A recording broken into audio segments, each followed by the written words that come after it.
Honourable members, we are also seeing the impact of the situation in the Middle East on energy.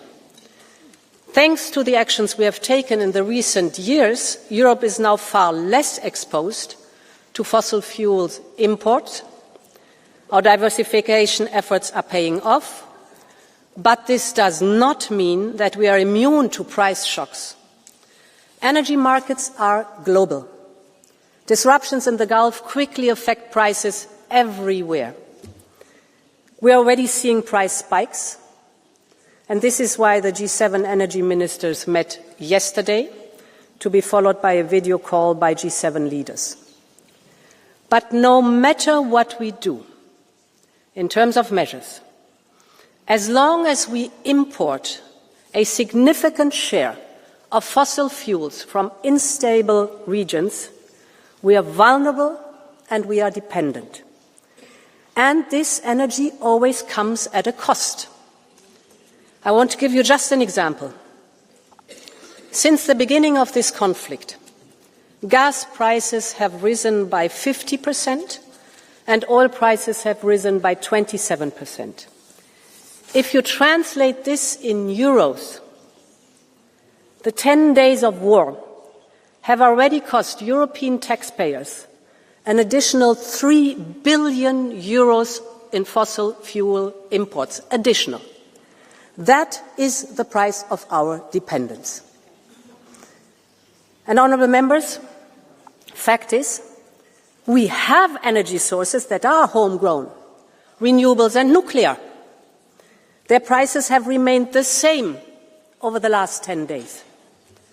Yet in current crisis, some argue that we should abandon our long-term strategy and even go back to Russian fossil fuels. This would be a strategic blunder. It would make us more dependent, more vulnerable and weaker. So we should stay the course of our long-term strategy. We can be more pragmatic, we can be smart in its implementation, no question, but the direction of travel is the right one. Now, where do we stand today? Households and companies face pressure now, so we must deliver relief now. And we must comprehensively look at how we can reduce people's energy bills. Not only looking at one component, but rather at all 4 components of the price. That is, the cost of the energy itself, which makes more or less 56% on average of the bill, grid charges on average 18%, taxes and levies 15%, and carbon costs on average around 11%. As I said, of course, these are averages and they differ depending on the energy mix in the respective member state. Now, on the cost of energy, on the market design. Overall, the current market design has delivered. And there is overall support for the current system.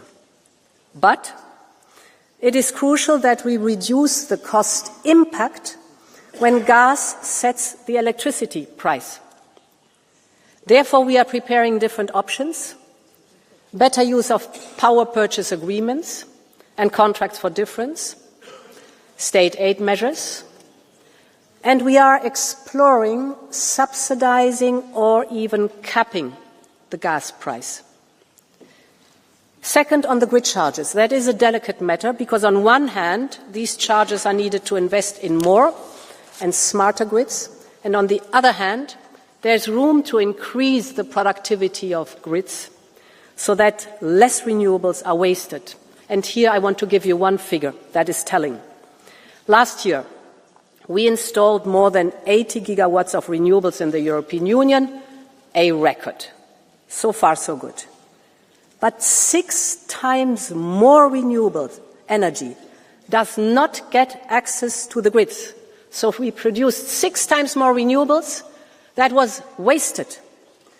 With electricity demand set to increase, this is simply not sustainable.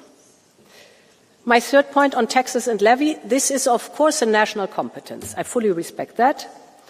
But it is also true that some member states are taxing electricity much higher even than gas. To give you another example, one member state applies 0% taxes, zero, on retail electricity, while some others apply over 16%. That makes a difference. So there is room for action, and as I said, it is a national competence. Finally, the fourth component on ETS. Also on ETS, let me give you one figure. Without ETS, we would now consume 100 billion cubic meter more gas, again making us more vulnerable, more dependent and weaker. So we need ETS, but we need to modernize it. And I look forward to continuing this debate on all these elements with you here in the European Parliament. Honourable members, let me finish on another aspect of competitiveness. It is one thing that we actually agree on components of competitiveness, that's good, but it's another thing that we deliver on the action and the legislation. And this is why we will soon present a roadmap for One Europe, One Market. The purpose of this roadmap is that we set out key legislative measures that we must adopt with clear timelines, clear targets, to deliver them by the end of 2027. We want to be done and completed with the work by the end of 2027 for One Europe, One Market. And I say that explicitly because we all know by experience only what gets measured gets done. So the roadmap contains various packages of legislation. It's also very important. Savings and investment union, all the topics of energy I was just touching upon, quality jobs, AI, gigafactories, the 28th regime. You just name it, these are only a few. My point is that I would like all three institutions, Parliament, Council and Commission, to sign up for it. We know the challenges. We know what must be done.